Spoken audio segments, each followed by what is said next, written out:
ले शिफ्ट ले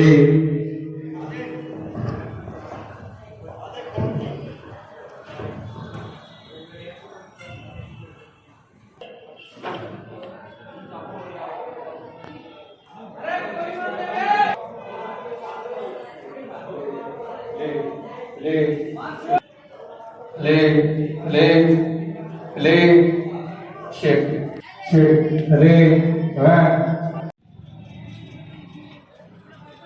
जय भीम साथियों। अम्बेडकर फुले सांस्कृतिक कला टीम टोहाना की ओर से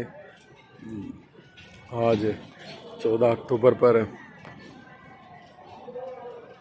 धम्मचक्र परिवर्तन दिवस के अवसर पर एक कार्यक्रम का आयोजन किया, जो मान्यवर साहब काशीराम जी के परिनिर्वाण व धम्मचक्र परिवर्तन दिवस को समर्पित एक धम्म दिवस कार्यक्रम और प्रदर्शनी के माध्यम से समाज को जागरूक करने के लिए टीम ने बहुत ही सुंदर प्रयास किया। आप सभी को वीडियो के माध्यम से मैं दिखा रहा हूँ। बहुत ही सुंदर प्रदर्शनी लगी हुई है और मान्यवर साहब काशीराम जी के विचार, राजनीति चले न चले, सरकार बने न बने, लेकिन सामाजिक परिवर्तन की गति किसी भी कीमत पर रुकनी नहीं चाहिए। मान्यवर साहब काशीराम, तो उसी सामाजिक परिवर्तन को लेकर पूरी टीम को बहुत बहुत साधुवाद। इतना सुंदर कार्यक्रम का आयोजन करने के लिए हमारे महापुरुषों के जो चित्र हैं, उदा देवी फ्रीडम फाइटर, छत्रपति साहू जी महाराज, गुरु नानक देव जी, गुरु रविदास जी के विचार, जात जात में जात है जो केलन को फात, रविदास मानस जुड़ ना सके, जानो जात न जात, ऐसा चाहूँ राज में जहाँ मिले सभी को अन्न, छोट बड़ो सब संब से, गुरु रविदास रहे प्रसन्न। गुरु रविदास जी के विचारों के साथ प्रदर्शनी, संत कबीरदास जी, सम्राट अशोक, जिनका पूरे भारत के अंदर राज रहा और बुद्धिज़्म को पूरे भारत के अंदर फैलाने में बहुत बड़ा योगदान सम्राट अशोक का, उनका भी, और साथ में ये संत गाडगे महाराज जी का चित्र, बुद्ध का चित्र, और मान्यवर दीना भाना जी वामसेव संस्थापक सदस्य है।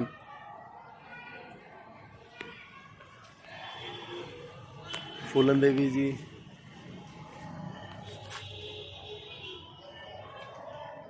यह नकली द फर्स्ट दलित लीडर प्रदर्शनी।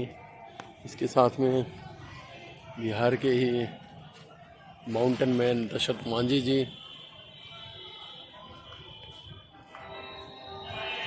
100 में 90 शोषित हैं, 90 भाग हमारा है, धन धरती और राजपाट में 90 भाग हमारा है, लोकेश उजाऊ के।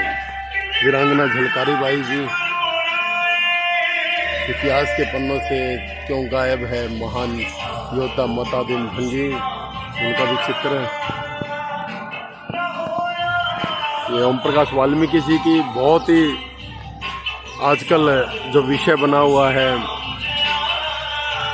तो बहुत ही सुंदर कविताएं।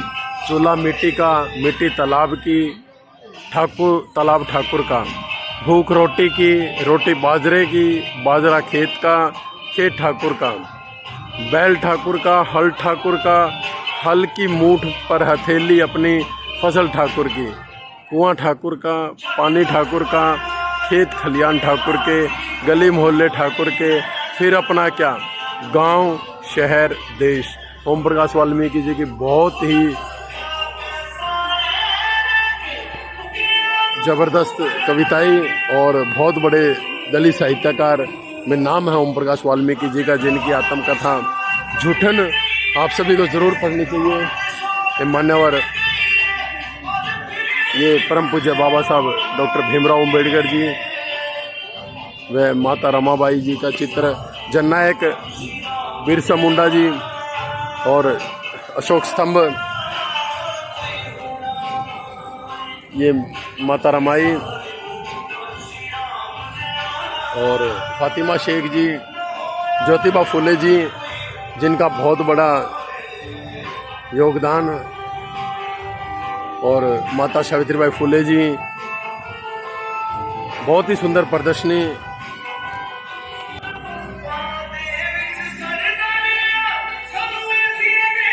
ये हमारे साथी हरदीप जी और जितना भी महान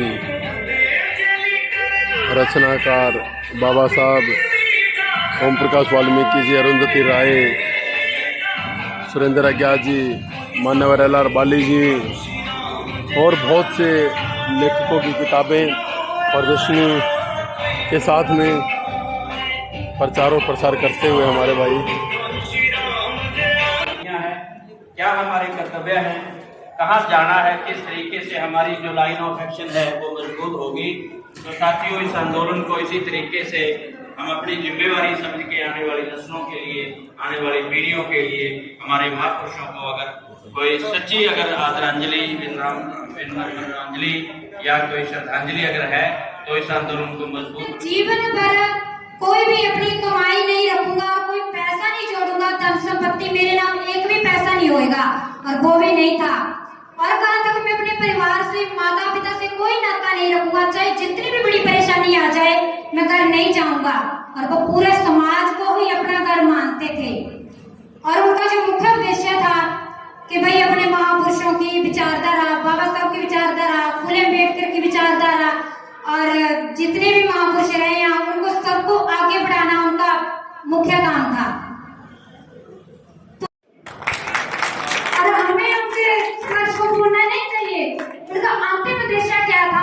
मेन उद्देश्य उनका यही था कि हमें भारत पर शासन करना है और यही सोल्यूशन है कि हमें सत्ता भी चाहिए। और ये उनका मुख्य उद्देश्य था कि भाई हमें इस तरफ जाना चाहिए और हमें इस तरफ बढ़ना है। तो मैं एक बात और बोलूंगी कि भाई जो भी जितने भी सामाजिक कार्यकर्ता है ना, उन्हें अपने जीवन साथी को साथ लेकर जरूर चलना होगा, उन्हें पूरा मान सम्मान देना होगा। और वो अपना इतना हौसला बढ़ाएगी ना, आपको कभी किसी भी चीज की कमी महसूस नहीं होगी। वो हर पल आपके साथ खड़ी रहेगी, आपको डट के चलना पड़ेगा उन्हें साथ लेके। और हम चलते भी हैं, और ये एग्जाम्पल हूँ मैं खुद, घर परिवार के सारे काम छोड़ छाड़ के जाते भी हैं हम अपने बच्चे को साथ लेके। और इन्हीं शब्दों के साथ में अपनी वाणी को विराम दूं।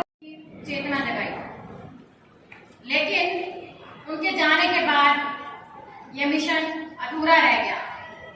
अगर आज वो हमारे बीच होते तो कहीं ना कहीं हमारी प्रगति और भी ज्यादा हो गई। आप सभी ने सामाजिक कार्यक्रमों में महिलाओं की हिस्सेदारी देखी है, लेकिन पुरुषों के मुकाबले वो बहुत कम देखी। लेकिन ऐसा है क्यों? मैं ये सवाल आप सभी से पूछती हूँ कि आखिर इसका जवाब क्या है। आप लोगों ने सुना होगा कि शूद्र गुलामों के भी गुलाम रह चुके हैं। तो कहीं ना कहीं मुझे ऐसा लगता है कि महिलाएं उन गुलामों की भी गुलाम हैं, जिस वजह से उनका शोषण होता आ रहा है और आज भी शोषण हो रहा है। तो आप सभी का क्या दायित्व है इसके प्रति? आप लोगों को इसके लिए थोड़ा जागरूक होना पड़ेगा और हमारे समाज की महिलाओं को आगे बढ़ाने के लिए थोड़ा सा कष्ट करना पड़ेगा।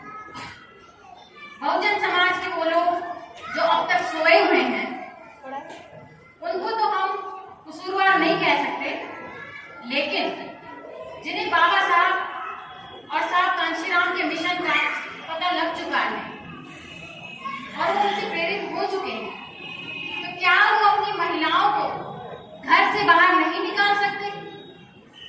क्या वो उन्हें नहीं बता सकते कि उन्हें उनके जो हक और अधिकार हैं वो बाबा साहब ने क्या दिए हैं और उन्हें कैसे लड़ना है? लेकिन हम ऐसा नहीं करते। आखिर ऐसा क्यों है? हमें ऐसा लगता है कि शायद हमारे जो घरेलू कार्य हैं वो महिलाओं का ही